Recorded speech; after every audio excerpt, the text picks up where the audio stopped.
Great. Good afternoon and welcome to today's nonprofit Zoominar on Is Your Nonprofit Ready for the Unexpected? I'm Dora Wong, one of the Nonprofit Net board members. We'll get to our presentation in just a moment. We appreciate having your comments on today's program because it helps us plan future programs and it's important feedback for our speakers. Specifically, it'd be helpful to know what programs you'd like for us to see in the future. We are starting to plan for our programming for next fall and next spring. And another way you can help Nonprofit Net to help keep our Zoominars open to everyone without charge is we need your financial support. We have expenses to bring to each session to you, and we hope you'll consider supporting with us with a suggested donation of $10 to $20 or more. I'll be sending you links to our feedback survey and to our donation page through our Zoom chat. So thank you in advance. And today we are delighted to have as our presenter, David Harris. He's managing partner of Interim Executive Solutions, which specializes in nonprofit leadership transitions. Welcome, David. Thank you very much. It's really a pleasure to be here, and thank you for this opportunity. Really excited to talk with everybody today. Really encourage you to ask questions as we go along. Maybe raise your hand, your virtual hand, because we can't see the physical hands very easily if you have a question, and that will make it better for everybody. And I particularly appreciate that a few of you sent questions in advance, and hopefully we will address many of those as we go through this presentation. But if we don't, again, please feel free to jump in at any point. So I am, as Dora mentioned, David Harris. I'm Managing Director of Interim Executive Solutions. I've been working in the nonprofit space now for about 23 years. And my focus is very much on how do we strengthen nonprofit organizations, make them more capable of achieving their mission. As an organization, Interim Executive Solutions is now in its 10th year of operations. We have about 140 associates. These are nonprofit leaders, people who've spent many years in the space, no longer want to do many years as an ED, but are really able to go in for 6, 9, 12 months into an organization and really make a difference for that organization as an interim. They're our associates. And they're all throughout the Northeast, and we actually have some all across the country. So with that said, I have to admit this was a trick question, planning for the unexpected, because actually, there are many things we should expect that people sort of think of as unexpected. And those are things like changes in funder priorities. You know, the people who've been funding us year after year sometimes stop funding us. And we sort of have to anticipate that that might be the case. Turnover of staff. You know, we're in an environment where we're low unemployment, lots of opportunities out there. People sort of think that the grass is greener on the other side, so people will tend to move. Turnover in board and board leadership. Nonprofit boards, you know, they are absolutely, they're essential. Good working relationships with nonprofit boards are essential to our work in achieving our mission. But board leaders and board members in general have other lives, and they turn over too, and we've got to expect that. And with each new board leader comes a different kind of thinking around how they work with the staff leadership. Now, I know many of you are staff leadership, a couple of you are on boards also. And finally, just sort of a change in the needs of the communities being served. Just because we've been doing things a certain way doesn't mean necessarily that's always what people need. So these are, in my mind, are actually expected changes. But there are also unexpected changes too, and we'll talk about those when some very significant funding source changes, when state money and federal money that was there, isn't there, or maybe now suddenly is there. That could be a very big change. I know of an organization recently that's not a very large organization, but because of the government, because of the new funding for sustainable investments, all of a sudden got $165 million, excuse me, to spend on putting solar on rooftops in Georgia, and that's a complete dramatic change in every aspect of their organization, as you can imagine. Uh, Fraud, that's not something we should expect, but it's something that can dramatically impact an organization. But even just lawsuits, in this litigious society, if an employee doesn't feel like they've been treated right, oftentimes you hear about it one way or another. Sudden staff changes, something happening through illness, or even somebody leaving on very short notice who's got a pivotal position. Those are things, hopefully, that don't happen to your organization, but they can. And of course, we've all experienced the impact of something like pandemics. So with that in mind, I think what I'm first going to focus on is preparing for expected changes. Because if you prepare for expected changes, then it'll lessen the impact of unexpected changes. And I'm going to apologize for some potential background noise because my landscapers have apparently chosen today as the day to come and disturb the peace. So hopefully it doesn't come through too much for you. So let's talk about preparing for expected changes.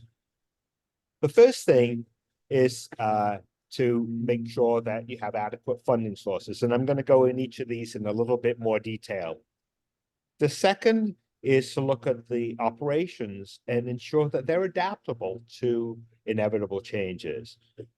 The third element is internal controls. And then perhaps the biggest is about talent management and accountability. And finally, we'll talk about crisis management protocols. So let's start on the side of adequate funding. And the thing to think about first and foremost is that our relationships with our funders cannot be dependent upon one individual because things change. We need to have multiple points of connections with our funding sources. And I say funding sources, whether that's, folks in government who are supporting programs that the government is funding for us, or earmarks or things along those lines, or donors or foundations. We need them to have a relationship with the organization and its mission. And obviously, individuals foster that relationship, but by keeping those funders informed of what's going on in our organization on a regular basis, bringing them in to see the work or engaging them with multiple people who are connected to and enthusiastic about the organization, we can really help to build that long-term relationship to the mission, such that if an individual who's been in the relationship changes, we can still go back to those people and count on them to still believe in the work that we're doing. And some of what that requires is really meticulous data management. When we interact with a key donor, we need to document that somewhere. So whoever is picking up on that can make sure that they are saying, oh, we talked to you about this, and here's now what's going on, and so on. That kind of integrated donor cultivation shields us to some degree from changes that might happen in people's time, whether they're still available and still part of the staff, or even changes in the impact that the organization is having, because it allows us to go back and say, oh, now we've done something new and we really need you to support that. So having those multiple connection points can give us a little bit more security. But it also allows for two-way communication. So when funders' priorities change, we encourage them to reach out to us and let us know, we're now thinking about this. Well, is that something that still connects to what we're doing, and can we count on them? And if not, at least knowing that allows us to integrate that into our plans. And that sort of ties to this next point, which is cash flow projections. Why am I putting that under funders? Well, to be honest, we've always got to be looking 6 to 12 months out in terms of what we're expecting. Because it takes a certain amount of time to make changes and adapt if in fact we are going to be forced into a situation where we have to make some decisions on cutting back on some areas, if we're not going to have some funding, or if we're going to reallocate resources from one program area to another. So having that clarity around what cash is going to look like going forward, not where we are today, but that is actually a key planning tool in adapting to changes that might be, I would say are inevitable. And part of that is figuring out how to put some money away in a rainy day fund and putting policies around the use of that fund that allow you to bridge gaps, but also to ensure some kind of safety and security. So that's, I think, one of the first elements that one has to think about in being able to adapt to inevitable change. Any questions there before I move on to the next topic? Or thoughts or ideas? Okay, I'll move on. Let's talk about operations. I think the first thing is to ensure that each person understands how their role connects to the mission of the organization. That may sound sort of obvious, but we've come into too many organizations where people, especially in finance or some other areas, don't feel connected to the mission of the organization. And every person in your organization is important to your achievement of that mission. And if they're not, then you've got to ask the question why they're there. So if that is in fact the case, then they are also the place that you can gather the most information. If they understand what the organization is trying to do, getting feedback from the people who are on the front lines, and I don't just mean program staff, front line of development, again, even finance, is really valuable for identifying when changes happen. Maybe there's a change in how donors are responding to some things that you get, or maybe there's a change in what clients need. The earlier you get that feedback and you start to say, is this something I need to do something about? The less disruptive it can be if in fact it turns out to be a significant factor in your organization. Another piece of being adaptable is to really foster teamwork and collaboration.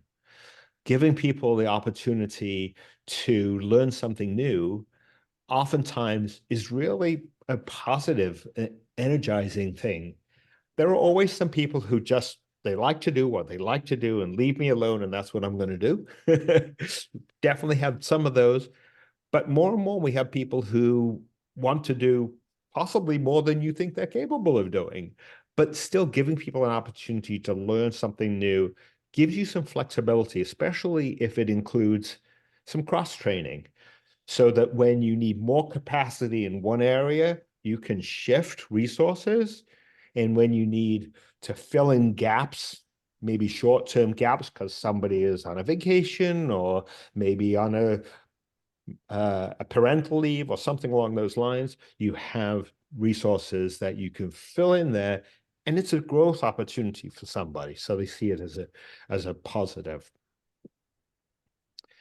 The other piece of operations is strategic planning. And I don't mean just sort of sit around, put a plan together and stick it on a shelf. what the strategic plan allows you to do is to regularly, maybe every couple of years, reassess the landscape that you're working in. What's changed here? What other people are out there doing similar work? Who are doing complementary work? Are there some places where we're doing something that maybe some other organizations could do for us, and therefore we can put more of our energy into the things that we uniquely do in service of our mission? So asking those kinds of questions and then adapting the plans that hopefully each one of you creates for the members of your team and that they create for the members of their team on a regular basis, at a minimum annually, sometimes maybe every 6 months or so that the goals that they have are tied to the plan and are tied to the broader goals that you have as an organization. So that's where strategic planning really can be powerful and meaningful. If it's a regular practice that translates all the way down into the actions that the people on the front line are ultimately doing. Questions, thoughts, comments? Yes, Sarah. Do you have suggestions for ways to do kind of more like an annual strategic plan? Are you thinking of it as like one component of a longer term strategic plan that where you're doing more of a retreat and a longer term assessment that then you're revisiting annually or every 6 months and making sure it's tied to the annual plans? Could you talk a little bit more about kind of the process that could work for that? Yeah, I think it is important that an organization has a clear vision of 3 to 5 years out where it would like to be. Um, but because you'll constantly get new information, plans realistically have to be sort of 12-month plans at the most. It's hard to do more than 12 to 18-month plans. So you've got a big picture, and out of that should come some concrete steps towards that big picture. So if we're going to get here by this time frame, what are the things we're going to have to do now that enable it? I'll give you a good example. An organization that I worked with a number of years ago was serving kids who were high achievers, who had the potential to get into really good schools, but they were very low income. They didn't have a lot of resources. And we know that a lot of kids sort of fail when they actually get to those schools because they don't have the support. They wanted to expand their programming. But so their 3 to 5 year plan was, we want to be in multiple cities doing this, replicating this model across many different cities. Their short-term plan was, we've got to have a very clear set of programs and documented that we can train other people to take and replicate. So it was very conscious at that step. And until we have that and have reliability in those programs and validity in the results of those programs, we actually can't take a step forward. But once we had that, now all of a sudden we got a great story to tell to funders as to why this should be something we do in multiple cities. So that kind of thinking, I think, is what you want to integrate into your planning. Okay. Internal controls. Let's talk about that a little bit. So documenting policies and procedures is one of the last things people tend to do.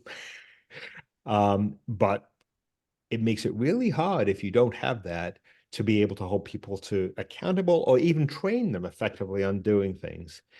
Even if documenting a process or is as simple as having somebody who is doing that thing today, let's say it's on their computer, record themselves doing it.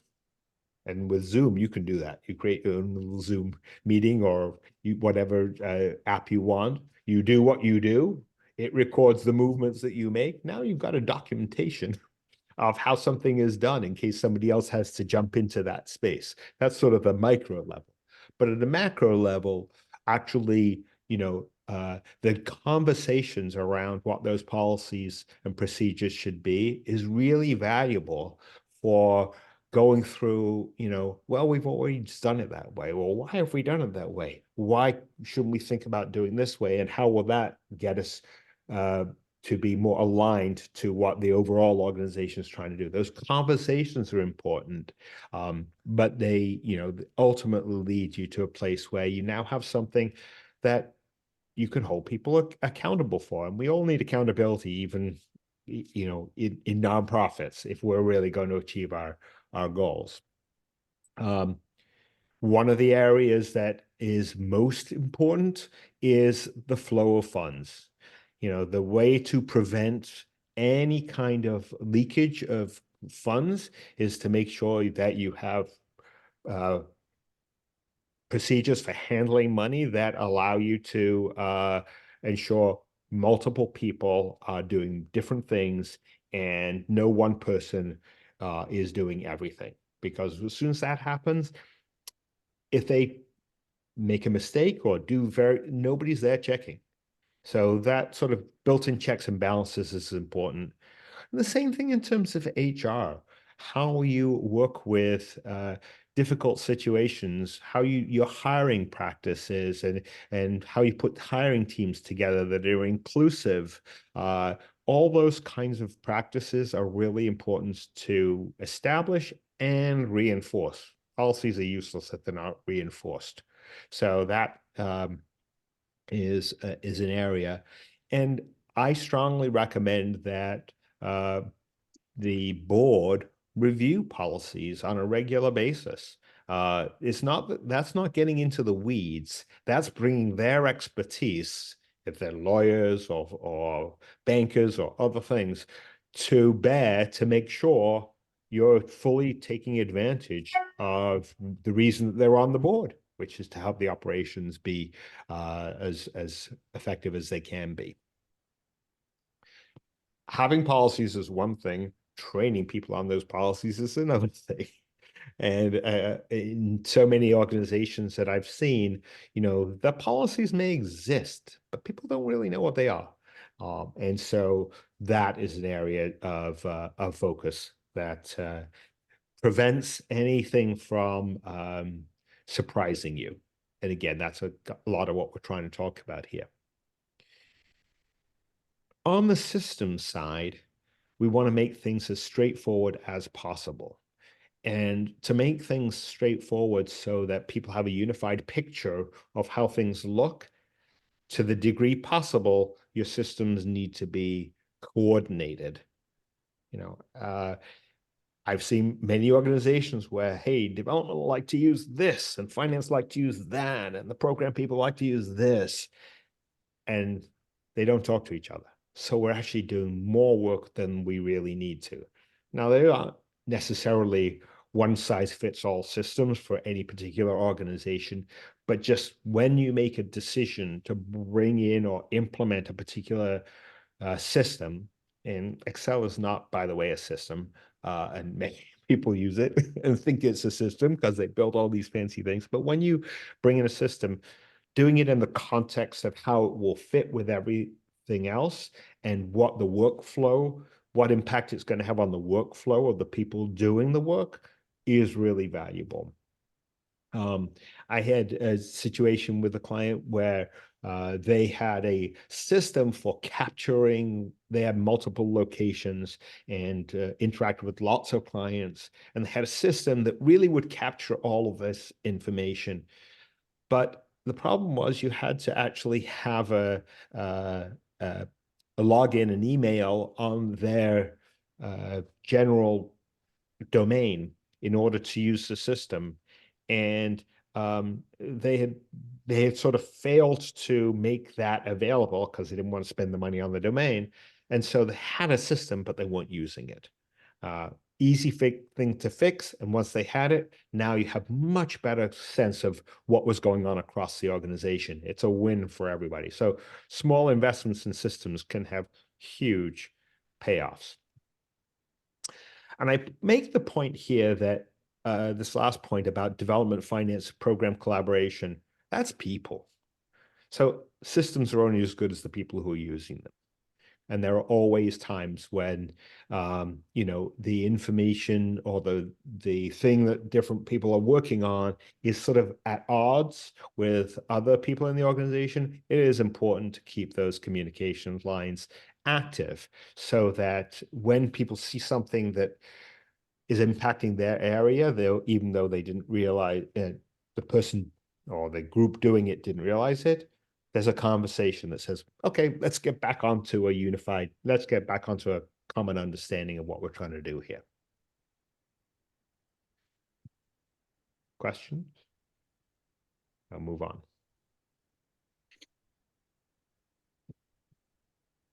I think at the heart of everything is talent management and accountability. Our organizations can't function without our people. And without our people being really engaged in the work that we're doing and being capable of doing the work that needs to be done, and so on. We can do all the other stuff, but the nonprofit runs on its people. So the first focus is on attracting, developing, and retaining staff. And part of what helps to do that is to have clarity around roles and responsibilities. And I would say that in hiring people, it's actually less important to hire them because they know how to do the particular role, and more important to hire them because they reflect the values of the organization and they're committed to what the organization is trying to do and the way it's trying to do it. Because you can actually train people. If you have clear roles and responsibilities, you can actually train them on the actual execution of those things. But if you don't have those and you sort of plug somebody in and hope they're going to figure it out, then when it doesn't quite work, you have nothing to go back to say, you were supposed to be doing this. Yeah, but how did I know? Collaborative teams, creating that culture of inclusion and belonging. Belonging to me is perhaps the best way to think about how to make sure we are valuing every employee. If they feel like they're heard, if they feel like they're seen, if they feel like, their work is important to the organization, then they're going to feel like they belong in that organization. And I don't care what dimension of inclusion one cares about. That sense of belonging allows you to deal with adversity because people will step up and they will, just like they do in a disaster where the community tends to step up to support each other. It happens in a nonprofit. We've got a challenge. We need people to step up. If they feel like they belong, they step up. If they feel like they don't belong, they're like, not my problem. We talked about cross-training before and its impact on professional growth. A lot of the younger generation, come out of college even wanting to grow and do more and all kinds of enthusiasm. We at least have to allow for people to feel like they are challenged in the way they want to be challenged, because that will pay back. They'll bring that back to us. Appreciation and competitive compensation. Well, competitive compensation is always a challenge in the nonprofit world. We know that. We have to be in the ballpark. We may not be able to be where we'd like to be on the spectrum, but appreciation goes a heck of a long way. And I'm not talking about, employee of the month. I'm talking about, you know what, Joe? I just saw that you did that, and that was really special. And that person really appreciated what you did. Little things go a long way. But as leaders, it's often one of those things we sort of forget about and sort of take for granted. And when that comes from a leader, it means so much to people, and other people around see it, and it buys you a lot of goodwill, which can help a little bit on the compensation side. The last point here about communications and feedback, though, is thinking more about communications, meaning transparency. When I think about communications in many of the organizations we come into, and admittedly, we come into organizations that have some challenges. Otherwise, people don't typically look to an interim leadership. But we find the first thing that's broken down is communications. People don't feel like they know what's going on. They don't feel like they're being heard or that they're hearing. And so they sort of become disconnected. So communications on a regular basis, good, bad, or indifferent, even, it can be extremely powerful. And by the way, if we don't communicate formally, the informal communication system happens anyway. And people will find ways of making things out to be different than we think of them. Feedback, on the other hand, is something that I see all too often is sort of not done on a regular basis. It's sort of a low priority. And this is especially true for those of you who are EDs. I'm sure in many cases, your board's just happy with what you're doing and don't give you any feedback. And you know what?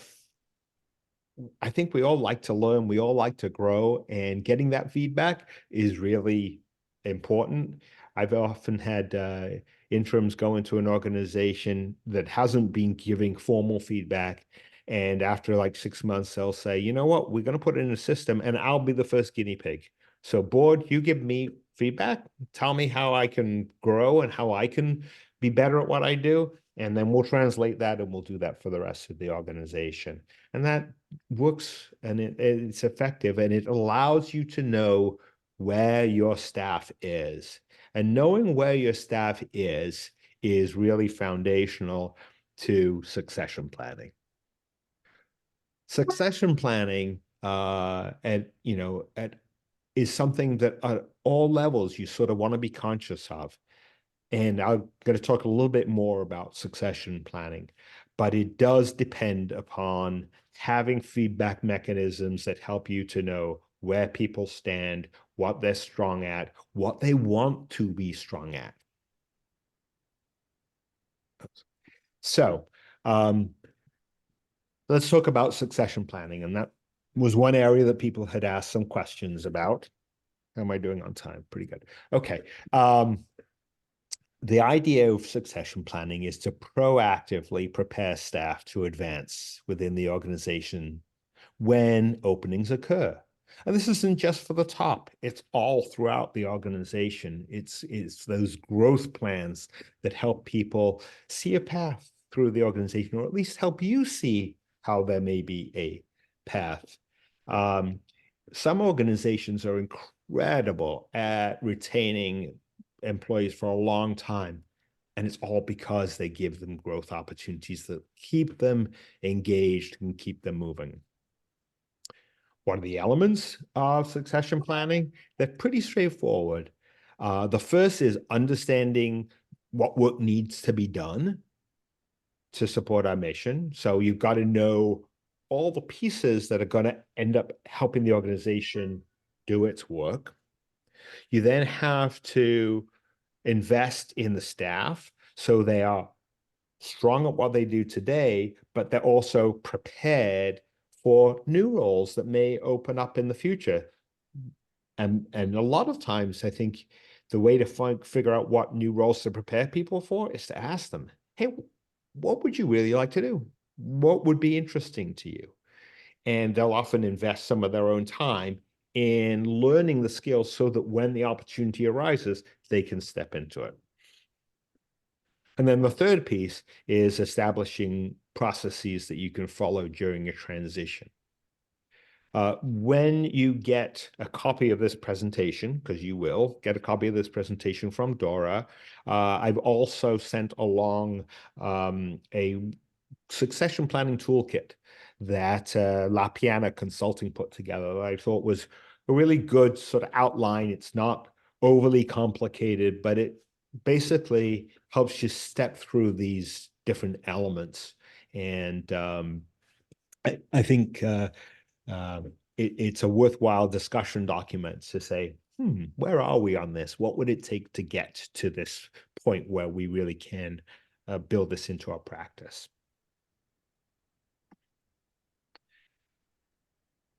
So the benefit of having succession plans is when a departure occurs, you have people who can step in, you have some continuity in those roles. It gives you an opportunity to think about, well, okay, right now we're doing things this way because this is the personnel group that we have and the skill sets that we have. If something changes in that, because we know what people are capable of and what they are currently doing, maybe we can adapt and shift things around a little bit so that we are covering our bases and giving people growth opportunities.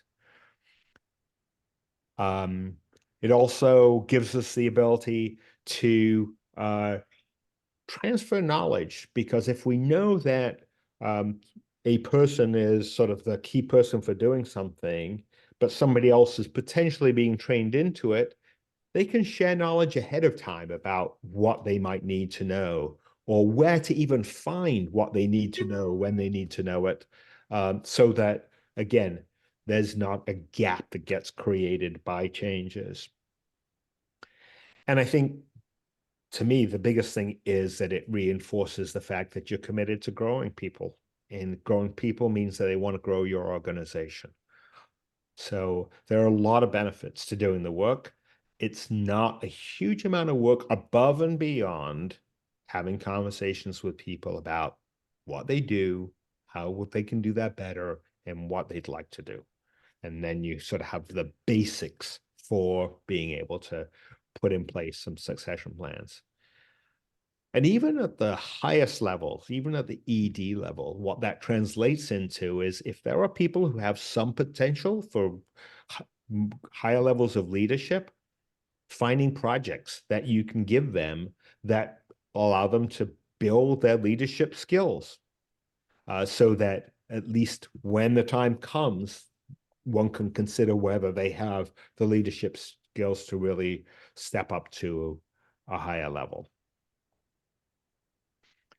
By the way, it's also empowering because as leaders, we take a lot of stuff on. And if we're thinking about the growth of the people around us, it allows us to give others a chance to take some of those things on, which allows us to focus on different things that maybe we haven't got to. So it's all part of, I don't want to call it delegation, because delegation is sort of a negative.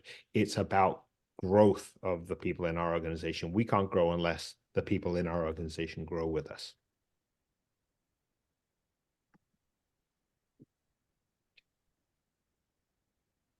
Oh, next slide, sorry.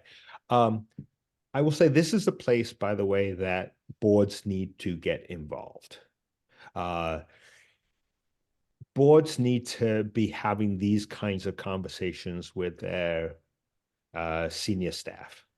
If you as an ED are not talking with the board about your people, about what they're capable of, about maybe places where you have gaps, then you're missing out on a great partner who should be helping you through this. But if the board has those conversations with you, it helps them to make good decisions in the case that maybe a leader turns over, because now they have a better sense of who's in the organization, what they're capable of, and what they would need in order to fill that gap.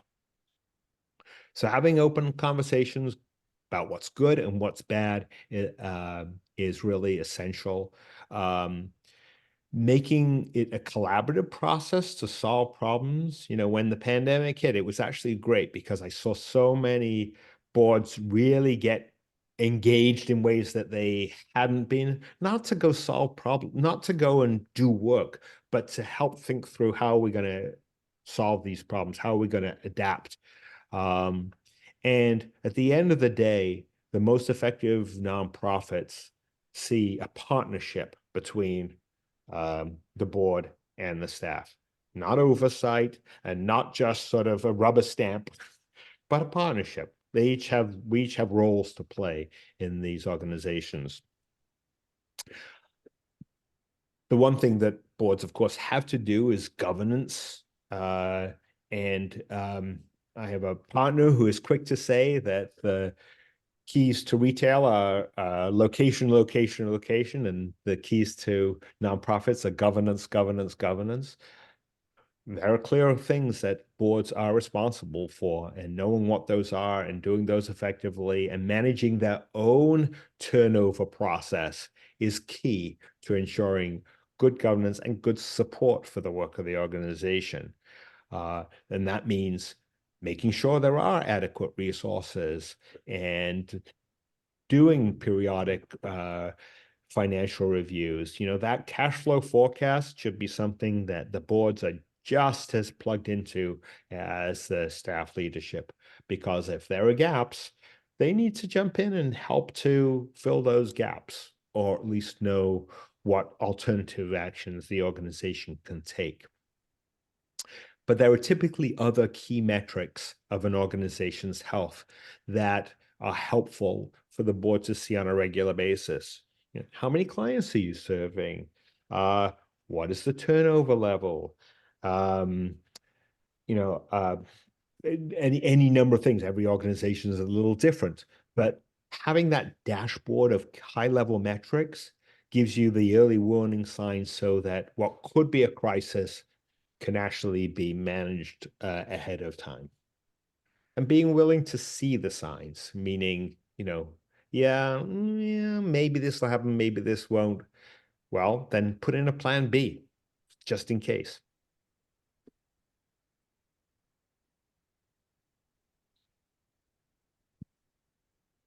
Final topic here was crisis management protocols. So we talked a little bit about having the right skill sets on the board to address different challenges that might occur. Having marketing skills, having legal representation, or at least access to legal representation, having people actually understand how to read financials. That does not have to be a responsibility of everybody, but it has to be a responsibility of a few.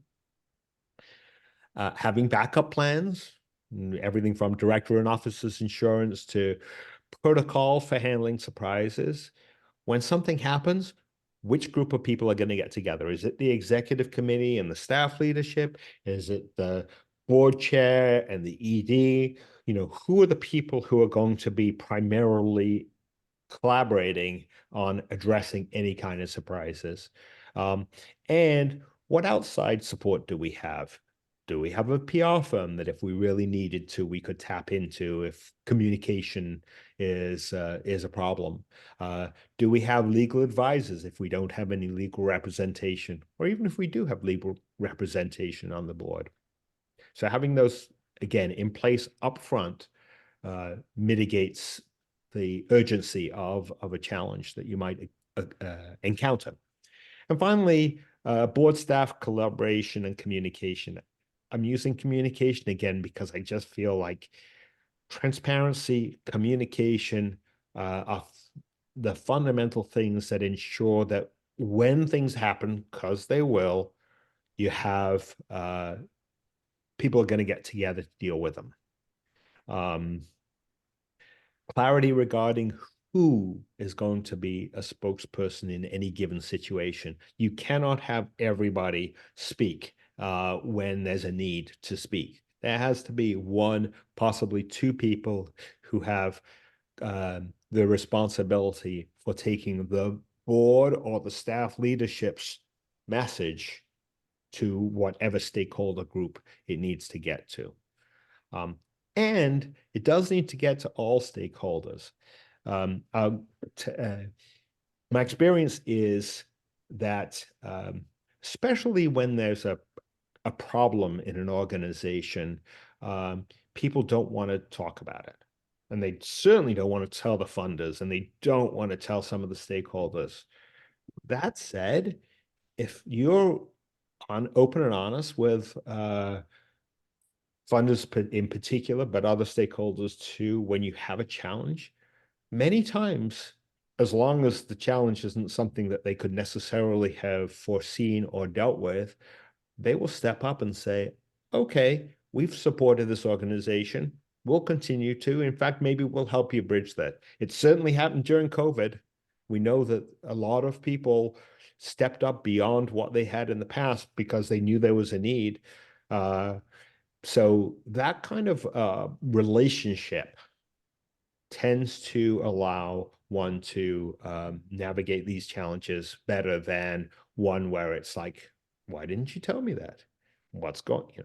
So we have just a few more minutes. So let's get to the unexpected side.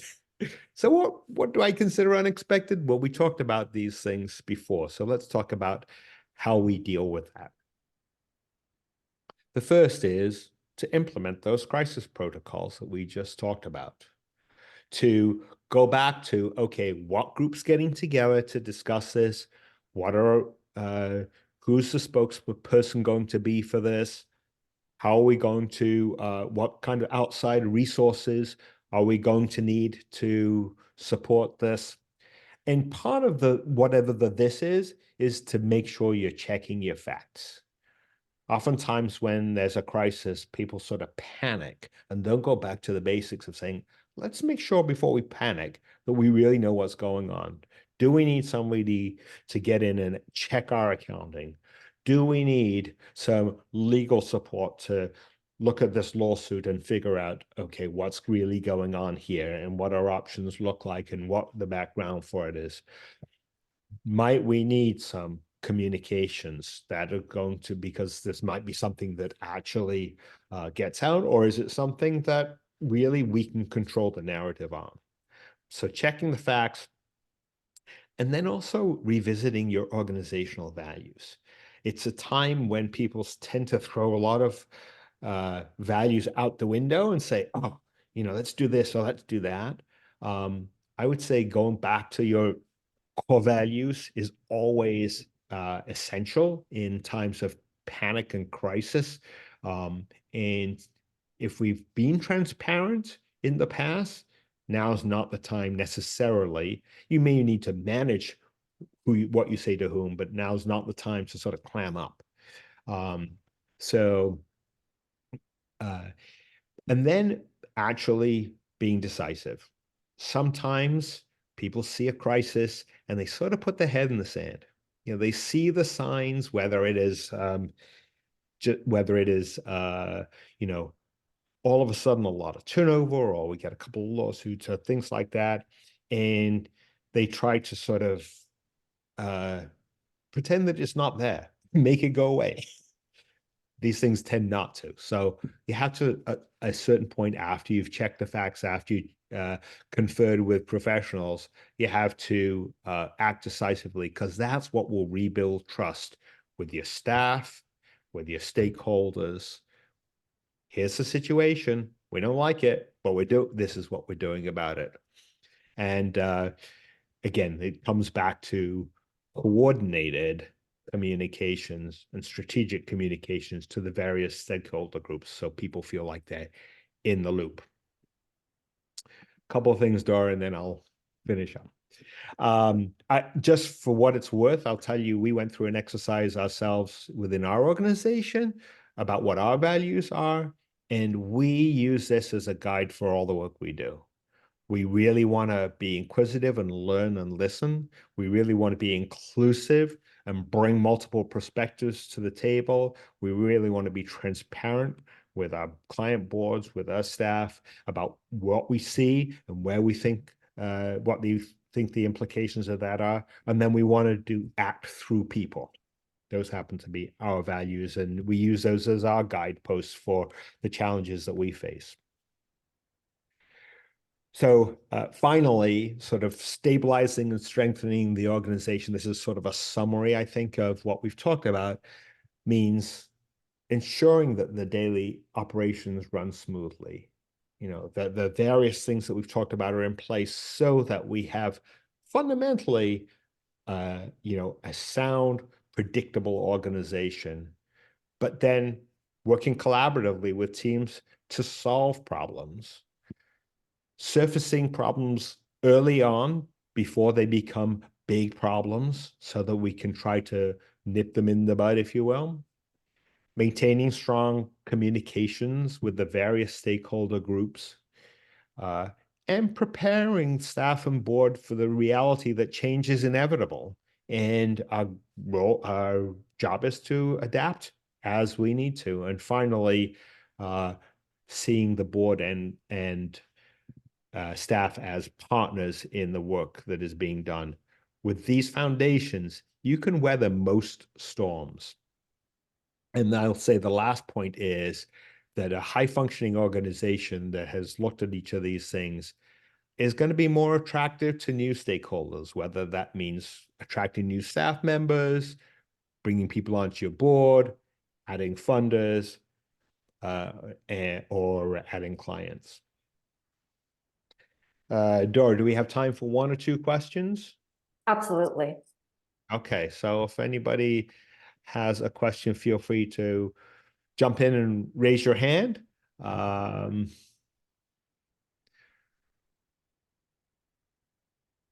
don't know. Maybe we don't have any questions. Maybe we answered everything there is to answer.